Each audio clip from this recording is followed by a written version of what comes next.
Hi guys, this is Don Zizi once again from Allnaijabeats. It's been a long while. I just want to apologize for not releasing videos, over the past 6 months or so. I've really been involved in so much stuff. I relocated from Nigeria. I'm no longer based there, even though my studio is still there. I still go back every 2 to 3 months or so. Um, This is a quick one. A lot of people have been writing me to say, so now there's a lot of trap influence in Afropop and Afrobeat. So, how do you make an Afropop track?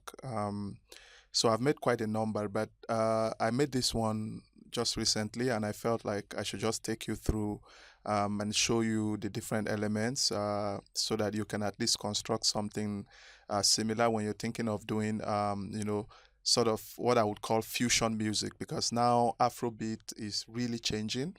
You have, like, what you have here is a fusion of Afropop. It's a fusion also of dancehall, and then yeah, it's a fusion of trap music. So just listen.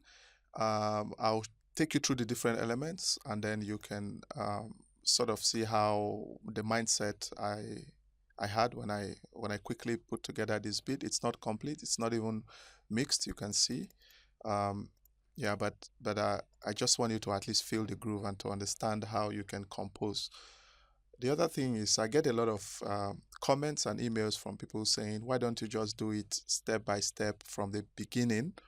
I plan to do that kind of video. Actually, I have one video which I have made already, which I'll be uploading soon, which is about mixing and mastering, the whole process step by step. But these videos are really long. We're talking about a video that is more than 1 hour. Most people don't like long videos. You give them a video that is more than 5, 10 minutes, they probably, they don't watch it till the end. So sometimes we just want to give you, the whole stuff real quick, and then you can see how it was constructed, and then you can gradually reproduce it in your studio. So I'll take you through the patterns that I have.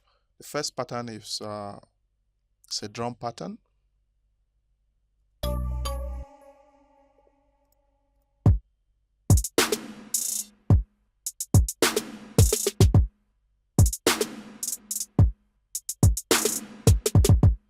Okay, so what you would notice is there are some hi-hat rolls.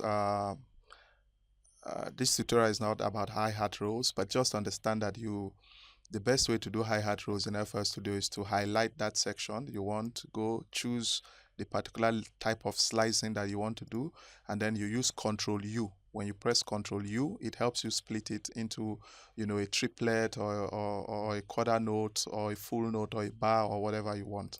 So this is how I created this pattern. And then, of course, layering all my claps and snares to give that very big effect. Um, you can hear the big sound. You see, these are like four different things that are combined together. You have this, you have this, you have this, and you have this. So it gives it that very thick texture. Then you have sort of like a reverse crash. The other pattern I have, I took out one of the snares.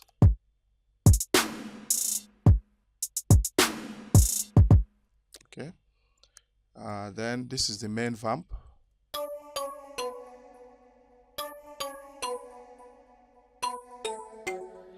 Of course, the key of the song is B minor. Most trap songs, hip hop songs are done in minor. If you don't know music theory, I really, really encourage you to read about music theory and understand the different scales: major, minor, chromatic. Uh, this is Nexus, I think. Yeah, this is Nexus. This is a plugin called Expand 2 Air, which comes normally with Pro Tools, but you can also get it separately. So it's like a marimba, and then this is a okay. Now I have the main bass that rolls all through the song. I call it my roll bass.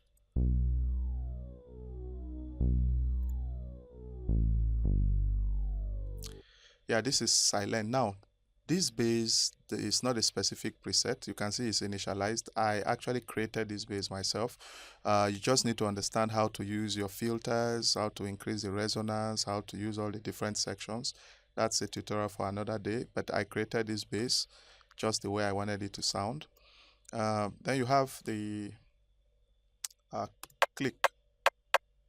Now, this is where the dancehall element comes in. So the sound itself is a dancehall sound. This click is a dancehall click, but the pattern it's playing, it's kind of like an Afro pattern, you know, ba, ba, ba, ba. So that's that. And I have a lead. This is coming from Contact. Now, if you don't have Contact, I seriously advise that you get Contact. Contact has some of the richest, cleanest, thickest sounds in the music business. Like, since I started using Contact for some of my sounds, you know, I've really noticed a difference. So I have this lead.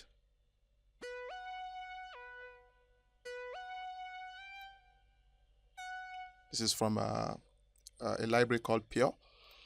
Then I have some bells. These bells are from Nexus, nothing new, just regular bells.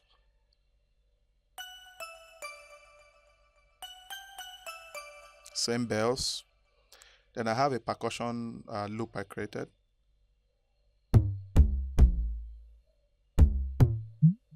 Okay.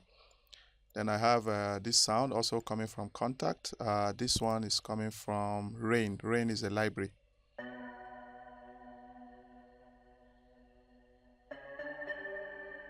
So I wanted to give it that epic kind of effect, you know, to go with it. And then, of course, I have my 808s. Now, sometimes I make 808s myself from samples. Sometimes it's too much work. I just, you know, use a library on Contact. There's one from Maybach, which is excellent, which I use more often. But sometimes I use this one. It's just called 808. This is how it sounds.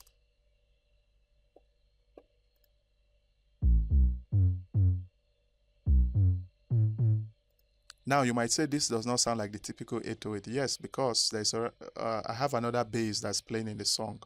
So I tried as much as possible not to have the frequencies clashing. So this 808 is playing a sort of a higher frequency band or a higher octave band than the other bass which I created on Silent, which is the main bass for the song, and it's playing the low end. So that's why I chose this particular 808. I did some tweaks. I did some EQing, increased the lows, cut down the low mids, increased the high mids, cut down the highs, added a bit of bend, you know, just tweak to get the sound you want. Now, if you notice, I used only one Contact, but I have 3 different channels. This is very important. I can do a different video for that, but I can have up to 8 different channels, sometimes even 16, all on one Contact. Contact is very heavy. If your computer is not strong, I'm using a MacBook Pro, which I've installed Windows on. So it's quite powerful, and it can take even 2-3 instances of Contact on this, you know, on one project. But normally I use only one and just use MIDI out from FL Studio to create as many extra channels as I want from the same instance. If you have more than one instance of Contact 5, normally there is an issue. You may start to have some hanging and some delays and some problems with your project. So it's always good to use one instance and several MIDI outs. You can do the same thing for Hypersonic and many other synth plugins, actually, including Omnisphere, which I use once in a while. So now I want you to hear what it sounds like in total. I have some effects as well, which I've brought in. They are mostly samples. So just listen.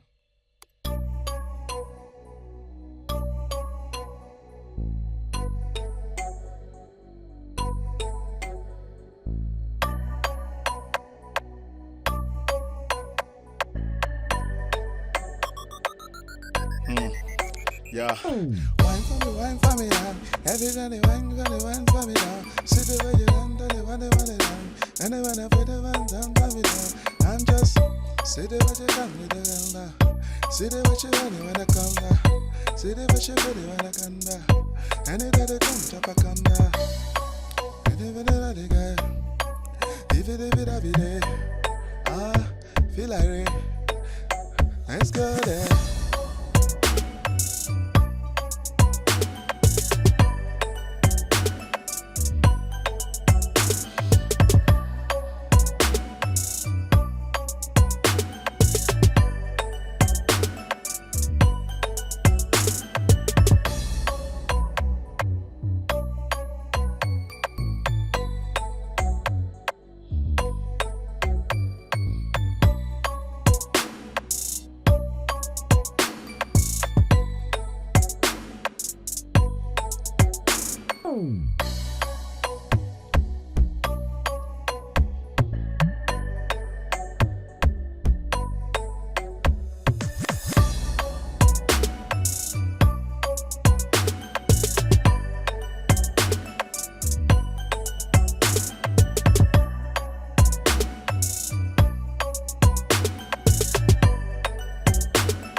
Okay, I apologize for my horrible freestyle, but I was just trying to give you a sense of how you could ride on the beat.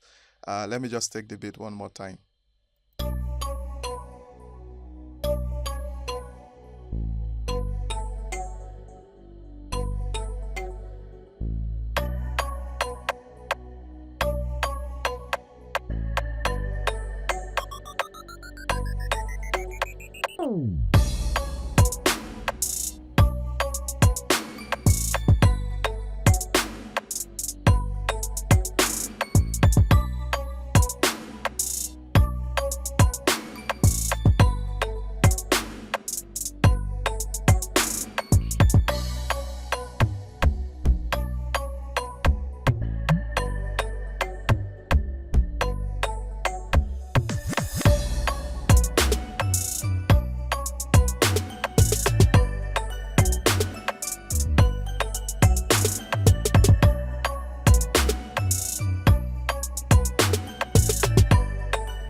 All right, guys.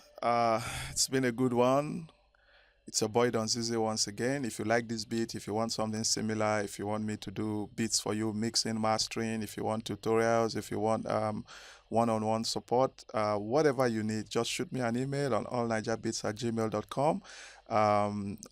Follow me on Instagram, Don Zizi. Follow me on Twitter at Allnaijabeats, at Aziz Hosseini. And I will definitely be coming back at you with so many other good tutorials. Have a lovely day. Bye.